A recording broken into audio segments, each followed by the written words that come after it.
Buenas tardes, compañeros y docente. Mi nombre es Jorge Luis Bonilla Aldana, soy estudiante de Medicina Veterinaria y Zootecnia de la Universidad de la Amazonia. Actualmente estoy cursando el tercer semestre. En el día de hoy les voy a explicar acerca del corazón, como algunas partes y funciones, como lo podemos observar en la siguiente tabla de contenido.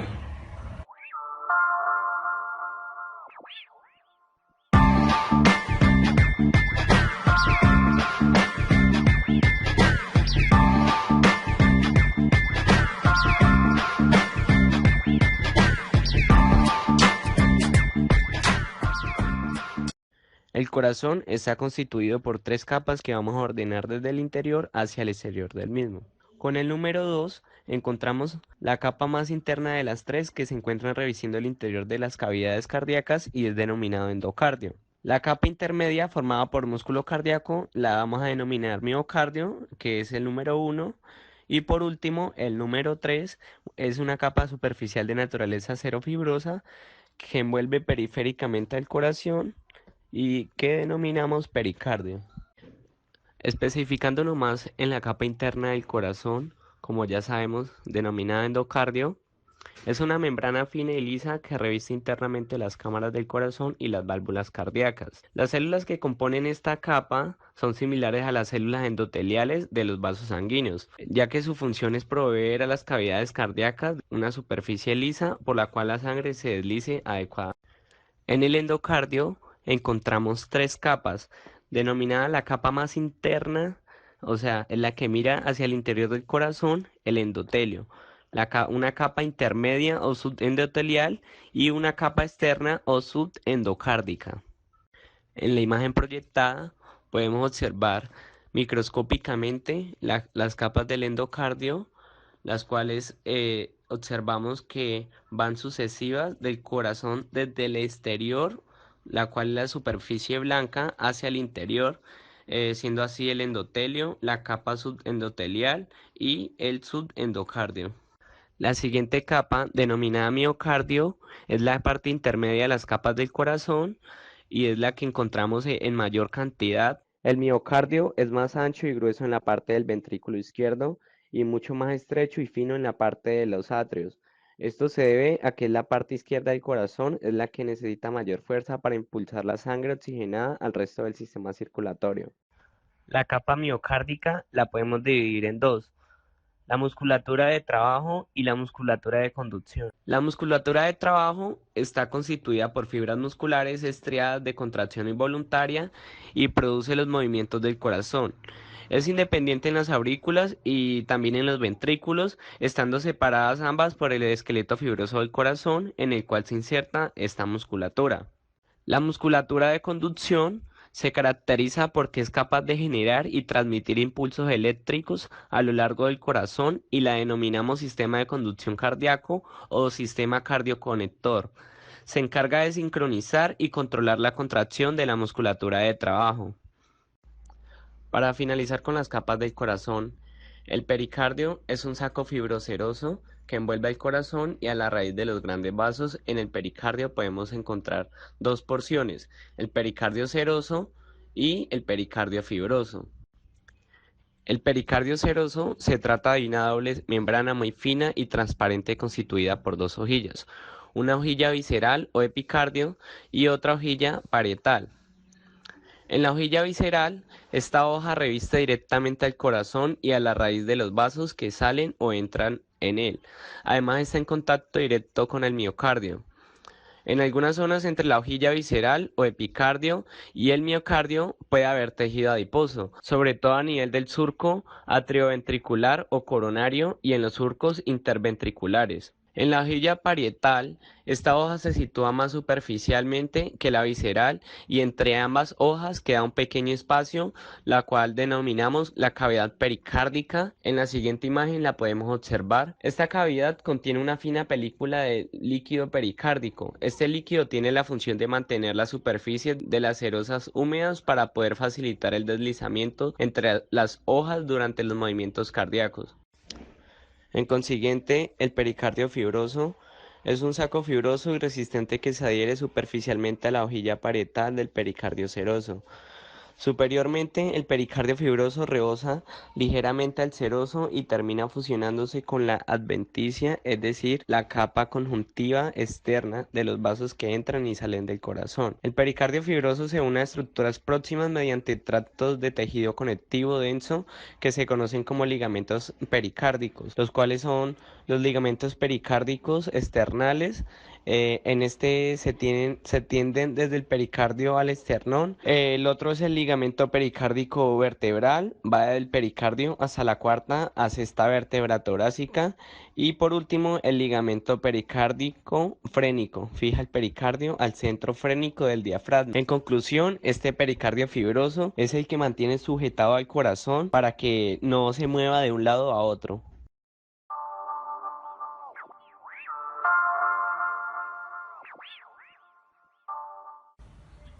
Este órgano presenta 4 cavidades.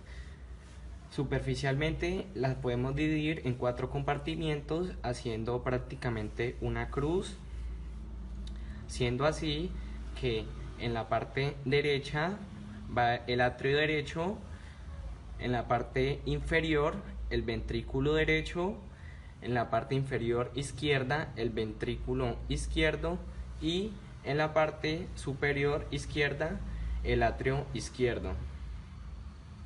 Como vimos anteriormente, el corazón presenta 4 cavidades, 2 superiores, las cuales son receptoras de sangre, y 2 inferiores, las cuales bombean. Las cavidades superiores las denominamos como atrio derecho y atrio izquierdo, reciben la sangre entrante. Las cavidades inferiores las denominamos ventrículos, uno derecho y otro izquierdo, los cuales son más musculares, bombean la sangre del corazón hacia las arterias. En la imagen observamos muy bien los 2 ventrículos y los 2 atrios, siendo así las 4 cavidades.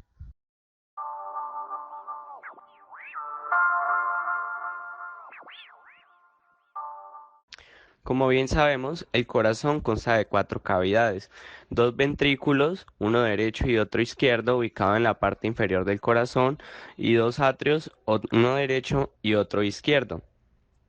Existe una división entre esos ventrículos y esos atrios, los cuales lo llamamos tabique. Ese tabique está formado por una membrana muscular. En el corazón encontramos 2 tabiques.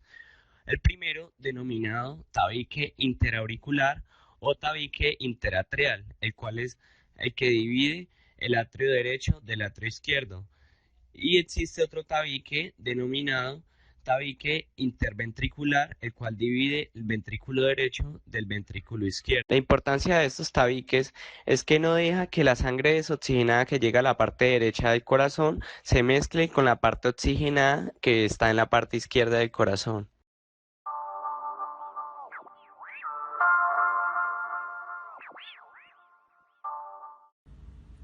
El corazón presenta 4 surcos.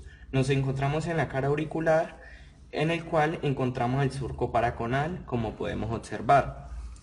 En el borde izquierdo encontramos el surco intermedio y en la cara atrial encontramos el surco subsinusal y el surco coronario que rodea el corazón.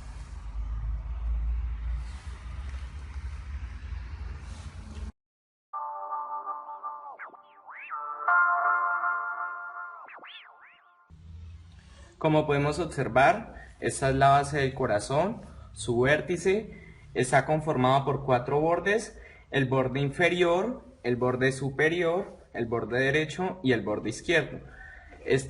También podemos observar 2 caras, la cara atrial y por la parte de atrás la cara auricular.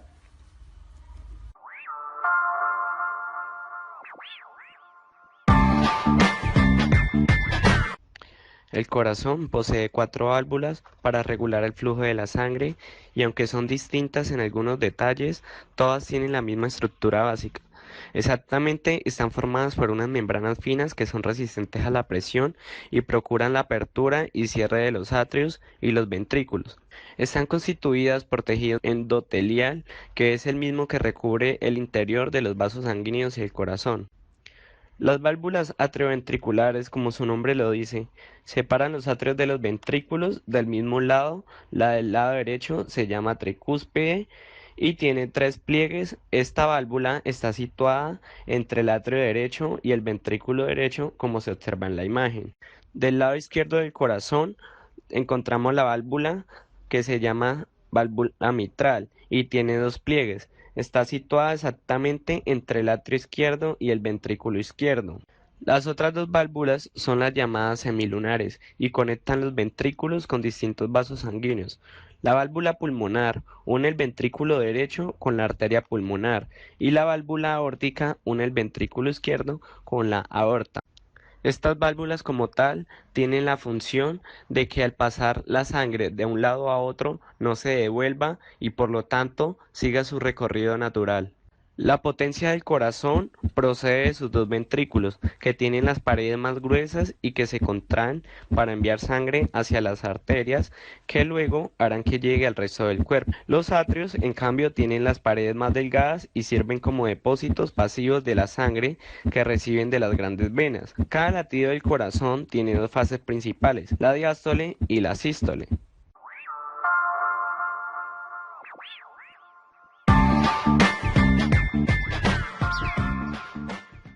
La sístole es la fase más activa y potente del latido.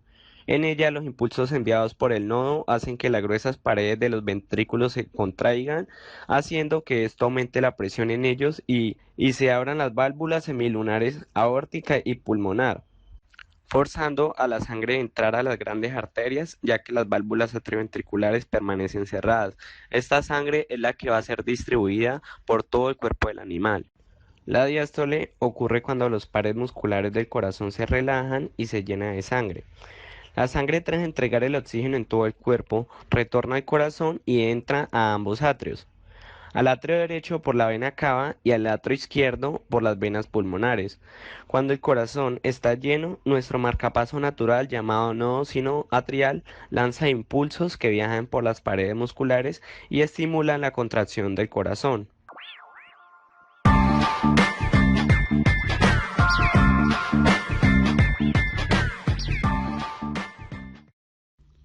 Las venas y arterias poseen una estructura repetitiva y consiste en la disposición concéntrica de tres capas diferentes, las cuales son las siguientes: la túnica íntima, la túnica media y la túnica adventicia. La túnica íntima es la capa interna formada por un endotelio, su lámina basal y tejido conectivo pseudoendotelial laxo. Está encargada del contacto con el medio interno. La túnica media es una capa formada por capas concéntricas de células musculares lisas, entre las cuales se interponen cantidades variables de elastina, fibras reticulares y proteoglucanos, que en las arterias está bastante más desarrollada que en las venas y que prácticamente no existe en los capilares. La túnica adventicia es la capa más externa, con fibras de colágeno y fibras elásticas, variada de espesor desde relativamente fino en la mayor parte del sistema arterial hasta bastante grueso en las vénulas y venas, donde representa el principal componente de la pared del vaso. Por la túnica adventicia circulan los propios vasos sanguíneos llamados vaso vasorum, que irrigan a los vasos sanguíneos de gran calibre como la arteria aorta. Las arterias, dependiendo de su grandor, asimismo se clasifican en tres. La arteria elástica es la más grande. La segunda, la arteria muscular, reduce significativamente el tamaño como aparece en la imagen. Y por último, la arteriola, siendo la más pequeña. De esta manera, las arterias son los vasos que tienen la pared más gruesa formada por tres capas, como dijimos anteriormente. Una íntima, formada por el tejido denominada endotelio, una intermedia con muchas células de músculo liso y fibras elásticas, y una exterior o adventicia con fibras de colágeno y elastina. La arteria más grande del organismo del animal es la arteria aorta, siendo así que ésta permite resistir las presiones que genera cada latido del corazón debido a que su pared es más gruesa. La función como tal de las arterias es transportar la sangre oxigenada que sale del corazón hasta el resto del cuerpo. Las venas tienen en sus paredes las mismas capas que las arterias, pero mucho más finas, sobre todo la capa muscular, ya que debe llevar la sangre que vuelve al corazón a una presión más baja. A lo largo de su recorrido, sobre todo en las extremidades inferiores, tienen válvulas que impiden el retroceso de la sangre. Las dos venas más grandes del organismo de un animal son las venas cavas craneal, procedente de la cabeza y la parte superior del cuerpo, y la vena cava caudal, procedente de la parte inferior del cuerpo. De esta manera, la función de las venas es la de transportar la sangre del cuerpo del animal hasta el corazón. Cabe resaltar que esta sangre viene desoxigenada. Los vasos capilares son estructuras más finas y su pared está formada solo por una capa de células endoteliares. Los capilares también comunican las ramificaciones terminales de las arterias, denominadas arteriolas, con las primeras ramificaciones que darán lugar a las venas, llamadas vénulas. El diámetro de los capilares permite justo el paso de las células sanguíneas alineadas. Bueno, buenas tardes, profesora María Antonia, me presento. Soy el estudiante Juan Sebastián Barrio Flores, estudiante de la Universidad de la Amazonía.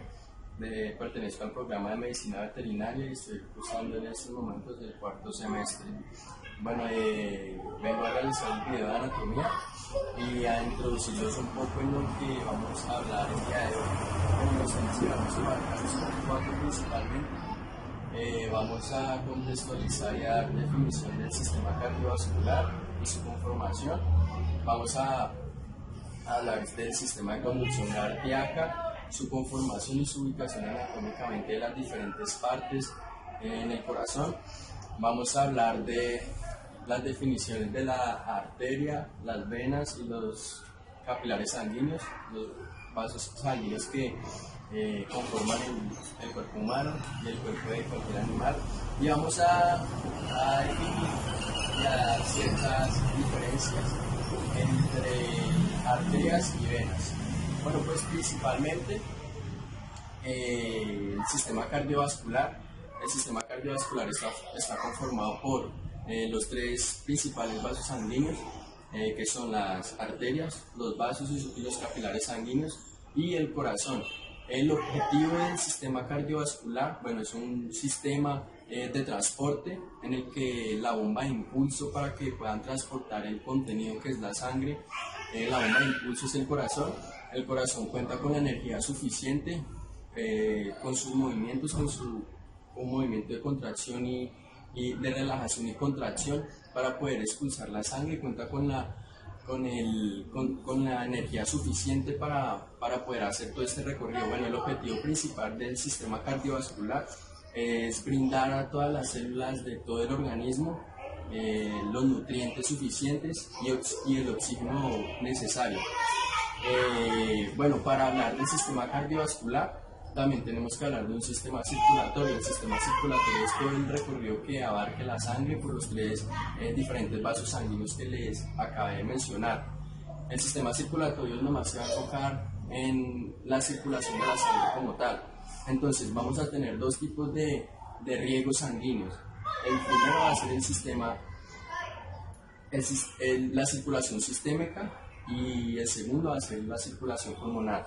Bueno, la circulación sistémica va a hablar de todo el lado izquierdo del corazón, que van a ser la aurícula izquierda y el ventrículo izquierdo, que van a pertenecer solamente, van a entrar y van a eyacular sangre oxigenada. Bueno, el recorrido de esta circulación es a través de la arteria pulmonar, que se ramifica a través de diferentes ramificaciones, se ramifica a través de todo el cuerpo para darle oxígeno suficiente y los nutrientes suficientes a nivel del tejido y a todas las células del cuerpo de un animal o de un ser humano.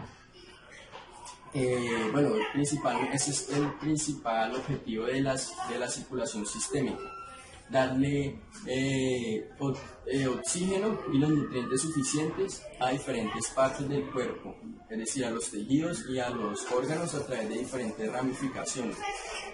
Esta arteria termina todo su recorrido y vuelve al corazón,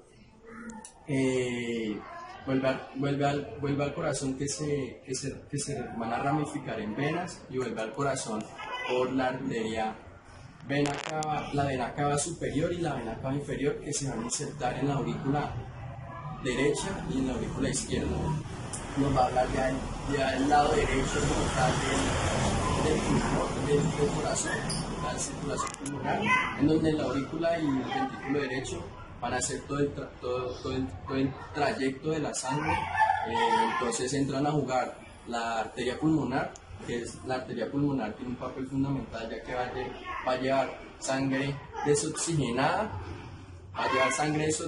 del ventrículo derecho, va a llevar sangre desoxigenada hacia el pulmón. La arteria pulmonar realiza este recorrido y se ramifica en capilares pulmonares, los cuales llegan al pulmón y son tan diminutos que permiten que haya el intercambio de oxígeno y se deseche el dióxido de carbono. Ahí van a entrar a jugar un papel muy fundamental las células denominadas hematíes, que van a protagonizar el transporte del oxígeno y el desecho del dióxido de carbono. Bueno, entonces al ocurrir toda esta circulación, la sangre va oxigenada y vuelve al corazón por medio de las venas pulmonares. En la circulación sistémica, la sangre viene con sustancias de desecho. Bueno, acá tenemos un corazón de un bovino pequeño. Acá encontramos el ventrículo derecho y el atrio derecho. Encontramos acá entonces el ventrículo izquierdo y el atrio derecho. Bueno, pues principalmente vengo ahorita a abarcarles el tema de la contracción muscular. Este tema de la contracción muscular es muy importante, ya que va a permitir la eyección de la sangre hacia los diferentes tejidos y dependiendo del tipo de circulación. Entonces vamos a encontrar que el corazón, para permitir la contracción y la relajación, tiene que ser un órgano musculoso. ¿Listo? Entonces el corazón va a tener células llamadas miocardio, que son las células que van a nivel del músculo, el miocardio. Estas células, para poder hacer el proceso de contracción y relajación, van a tener un intercambio de proteínas que van a desarrollarse los diferentes tipos de movimientos, ¿no? Entonces las proteínas que van a entrar a jugar un papel fundamental para poder ejercer este ejercicio son la actina y la miosina. También van a mezclarse también y entrar un papel fundamental también el calcio. Bueno, entonces también les quería hablar ya de los movimientos que para poder contraerse necesitan ser un órgano musculoso. Bueno, ahorita vamos a hablar del ciclo cardíaco, que son los movimientos del corazón de forma ordenada que se repiten en cada latido cardíaco. Aquí entra a jugar el término de sístole y diástole. La sístole es donde se relajan los ventrículos y se llenan de sangre. En la diástole es donde se contraen los ventrículos y se relajan las aurículas para poder expulsar la sangre. Bueno, el ritmo cardíaco del corazón lo va a controlar el sistema nervioso autónomo. Como les venía hablando, el sistema nervioso autónomo es el que le va a poner la regulación al corazón. El sistema nervioso autónomo no lo controlamos voluntariamente. Es un sistema nervioso que viene del órgano del cerebro y va a controlar ciertas funciones del cuerpo autónomamente. El ritmo cardíaco es uno. Entonces él se va a controlar dependiendo la situación en la que estamos haciendo ejercicio. Se va a activar el sistema nervioso simpático, la cual nos va a elevar la respiración, la presión arterial, la presión sanguínea, y nos va a elevar la frecuencia cardíaca. Y si se activa el nervioso parasimpático, van a bajar, dependiendo de la situación. Si estamos durmiendo, va a haber una bradicardia normal fisiológica, en donde los latidos cardíacos, el ciclo cardíaco va a ser muy corto, va a ser muy suave. Entonces el sistema nervioso autónomo es el que nos va a controlar toda esta parte del ritmo cardíaco. Bueno, en estos momentos les voy a hablar del sistema de conducción cardíaca. El sistema de conducción cardíaco son las células especializadas que tiene el corazón, que están en las paredes del corazón, que son las encargadas de dar un impulso eléctrico, las cuales van a causar una contracción a nivel del miocardio. El corazón a todas estas células especializadas se les denomina el sistema de conducción cardíaco. Entonces, es el sistema de conducción cardíaco va a estar compuesto por un nódulo sinoauricular, el nódulo SA, nódulo auriculoventricular, nódulo AB y unas de His y las fibras de Purkinje. Principalmente esos son los componentes. Bueno, este proceso es a lo que se ve que el corazón se contraiga, las aurículas y los ventrículos se contraigan. Entonces su funcionamiento es de la siguiente manera. El nódulo sinoauricular, localizado en la pared de la aurícula derecha, por debajo de la desembocadura de la vena cava superior.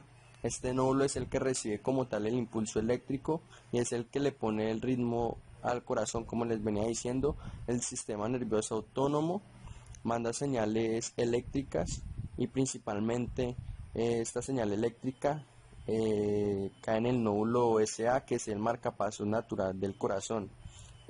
Vamos a encontrar el nódulo AB, auriculoventricular, que se ubica en el tabique interauricular.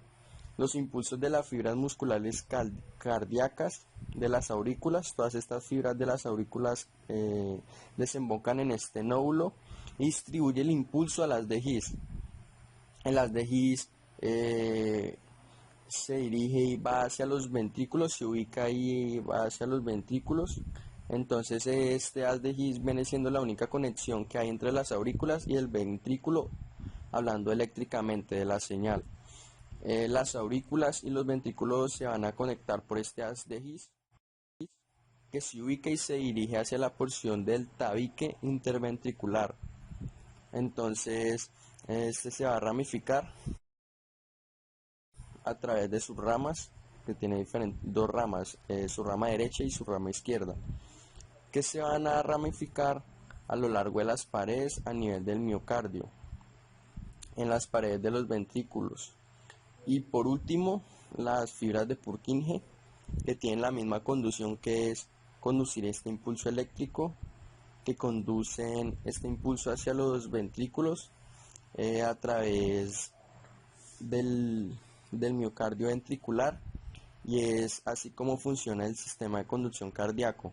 Bueno, pues para resumirlo, es un impulso eléctrico que llega al nódulo SA, al nódulo sinoauricular, y pasa al nódulo AB. Este distribuye la señal a las de His y este distribuye en sus diferentes ramificaciones, que se van a encerrar las paredes del corazón a través del miocardio hasta el ventrículo, y es así como puede contraerse.